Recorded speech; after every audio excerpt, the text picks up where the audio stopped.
I'm not going to apologize for what I need, she said after I found the texts.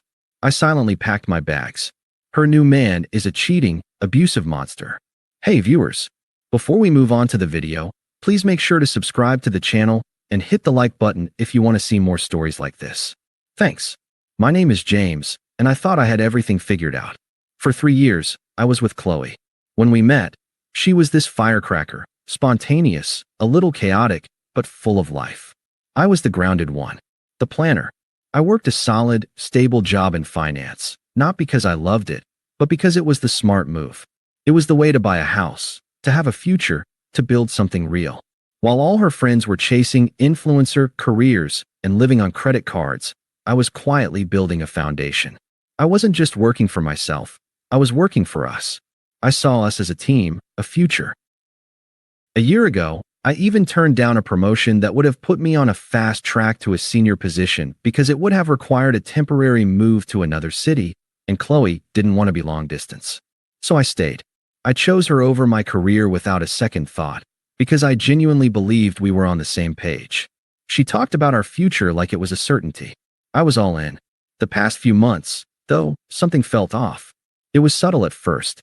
She was less present, more glued to her phone, always with a little smile or a private giggle that she'd quickly dismiss. She started making more sarcastic comments about my boring life, my safe job, and my weekends spent doing chores or saving for our future instead of skydiving or going to some new rave. I brushed it off, thinking it was just stress or a mood swing. I thought if I just doubled down on being the reliable, dependable partner, she'd snap out of it. She started posting more on social media, too. The captions were always about unleashing her wild side and finding more in life. It was all a little performative, but I trusted her. I trusted what we had built. The betrayal didn't come from a dramatic reveal. It came from a misplaced power cord. I was getting ready for work and couldn't find my charger. Our apartment was small, so I knew it had to be somewhere in our shared space. I checked under the couch, and that's when I saw it. Tucked behind a cushion was her phone, screen on, with a notification banner across the top.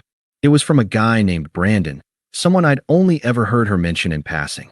The message was explicit, a clear and undeniable reference to something that happened between them. My stomach dropped. I scrolled up. My hands were shaking, but my mind was eerily calm. The conversation was long. It was full of inside jokes, plans for nights out, and then there were the comments about me. She called me her safe, stable boy, and said Brandon was her real life. There were screenshots of her showing him pictures of our apartment, of me, with captions like, "Guess who I'm escaping from tonight?" My heart didn't break. It just went completely numb. I went into the kitchen where she was making coffee. She looked at me, a little too brightly. "Hey, morning, babe." "Morning," I said. The word felt like a stranger in my mouth. I held up her phone. "What is this?" Her face went from cheerful to a mask of irritation in a heartbeat. She snatched the phone from my hand. "What? Were you just going through my phone?" "No. I found it behind the couch." "You can't tell me you don't know what I'm talking about." "Who is Brandon?" She took a long sip of her coffee, her eyes narrowed. She didn't deny it. She didn't even try. It was like she was performing for an audience only she could see. "He's just a friend. You're overreacting." "A friend who's asking you what you're doing to get rid of me." She scoffed, the sound dripping with condescension. "Look, James, I'm not going to apologize for what I need. And what you're providing isn't it. You're a great guy, you really are. But you're boring, predictable, safe. Brandon is exciting. He lives in the moment. You live to pay off a mortgage that we don't even have yet. I don't want a man who's afraid to take a risk. I'm tired of being held back." I just stared at her, the words hitting me like a physical force. The irony was so thick it was suffocating. Held back? I turned down a promotion for you. I changed my entire career trajectory so we could stay in this city. I've been saving every spare dollar for a down payment on a place for us. She rolled her eyes. "Yeah, and that's the problem. You think a house and a steady job are the finish line. They're not. They're just a starting point for someone who's not afraid to live. You're happy with a mediocre life." "I want more." Her voice was smug, her posture defiant. "It's not my fault you're just a stepping stone until I found better. I'm done apologizing for what I need. He gives me what I need. You don't. It's as simple as that." I didn't argue. I didn't yell. I didn't plead. Her smugness seemed to feed on my silence. I simply turned and walked into our bedroom. I pulled a duffel bag out of the closet. She followed me, watching as I began to pack a few shirts, some pants, my toothbrush. "What are you doing?" she asked, her voice a mix of confusion and irritation. "You're right," I said, my voice flat, devoid of all emotion. "You should be with someone who gives you what you need." "Wait, you're just leaving?" I looked at her for a moment, truly seeing her for the first time. The mask of a girl chasing some ideal life. "Yes," I said. I zipped up the bag, slung it over my shoulder, and walked to the front door. "Goodbye, Qley." I opened the door and walked out, leaving her standing in the middle of our living room, staring at me with a bewildered expression. The door clicked shut behind me, and I felt nothing but a cool, quiet sense of finality. I crashed on a friend's couch that night. I didn't talk about it much, just said we were done. He knew me well enough to know there was a lot more to it, but he respected my silence. The first few days were a blur of running on autopilot. I was completely detached, as if my body was just going through the motions. I went to work, I ate, I slept, but my mind was a blank slate. I just existed. I found a small apartment a week later, just a studio, but it felt like a palace. It was mine. The first thing I did was block Qley's number, and then all her friends, just to be safe. I scrubbed my social media of any trace of her, not out of anger, but out of a need for clean lines. I wanted no reminders, no connections, no windows into a life I was no longer a part of. The hardest part wasn't the pain, it was the quiet, the utter absence of drama. For 3 years, I had been the solid rock in a sea of her emotional chaos. The silence felt so strange at first, but then it started to feel like peace. I started lifting weights again, a hobby I'd let go of to spend more time with her. I threw myself into a new project at work. I was reclaiming myself, one small decision at a time. The numbness was slowly replaced by a sense of quiet clarity. And of course, she started posting. A week after I left, I heard from a mutual friend, Sarah, that Qley was living with Brandon. I hadn't expected anything less. Qley's social media became a performance. She was constantly sharing photos of them at expensive restaurants, at some concert, or on a weekend getaway. Her captions were always some variation of living my best life or finally experiencing what I deserve. I could almost hear the triumphant tone in her voice. It was all so curated, so desperate for validation. She was trying to prove to the world, and to me, that she had won. Her new life was meant to be the living, breathing proof that I was the boring guy and Brandon was the exciting adventure. For a while, it worked. All of our mutual friends who didn't know the full story were commenting on her posts, saying how happy she looked. But the facade began to crack. The gossip started to trickle in. My friend Alex, who also knew Brandon, was the first to give me the real story. He told me Brandon was a scammer, a con artist who was known for living off girlfriends and leaving them high and dry. He had no real job, just a series of failed crypto projects and get-rich-quick schemes. Alex said Brandon was one of those guys who talked a big game, but was completely broke. Qley was apparently paying for everything, rent, dinners, all of it. The adventurous life was just her credit card. Then the real karma hit. Another mutual friend, Lisa, texted me out of the blue. She was still on speaking terms with Qley and was a witness to the whole circus. She told me Brandon had been caught with another woman. Not just a text message, but a full-on, public affair. Apparently, he was a serial cheater, and the woman he was with had put him on blast all over social media. Qley's life, which she had so loudly proclaimed to be perfect, was falling apart. Her social media posts became less frequent. The big, showy outings stopped. The captions became shorter, more vague. I could almost picture her, looking at her phone, trying to figure out how to frame the public humiliation.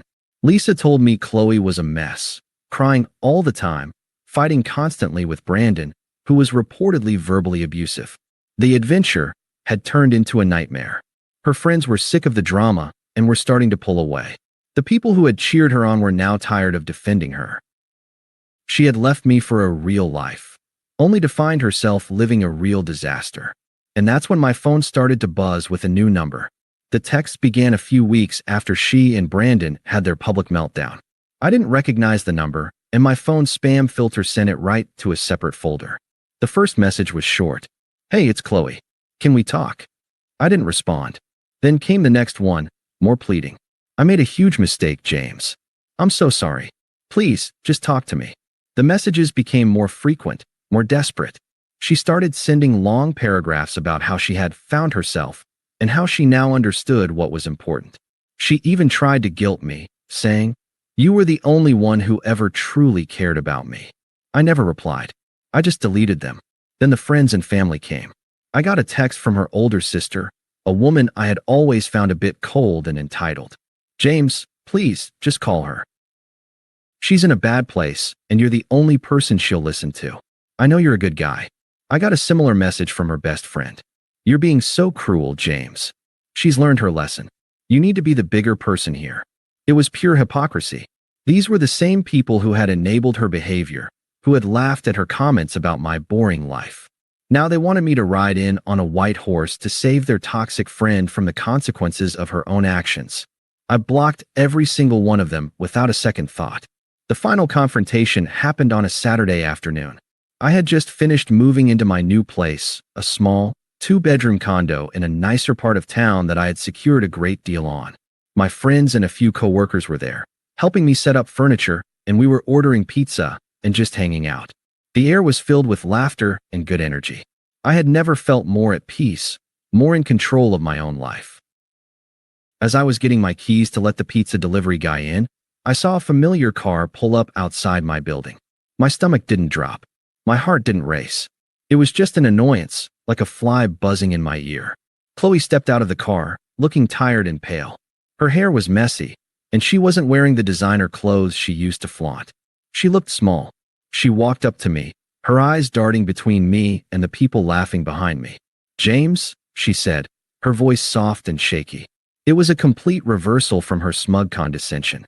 Qley, I replied, my voice calm flat. What are you doing here? I had to see you. I had to talk to you, she said, her eyes welling up with tears. I'm so sorry. I was an idiot. Brandon, he's a monster. He cheated on me.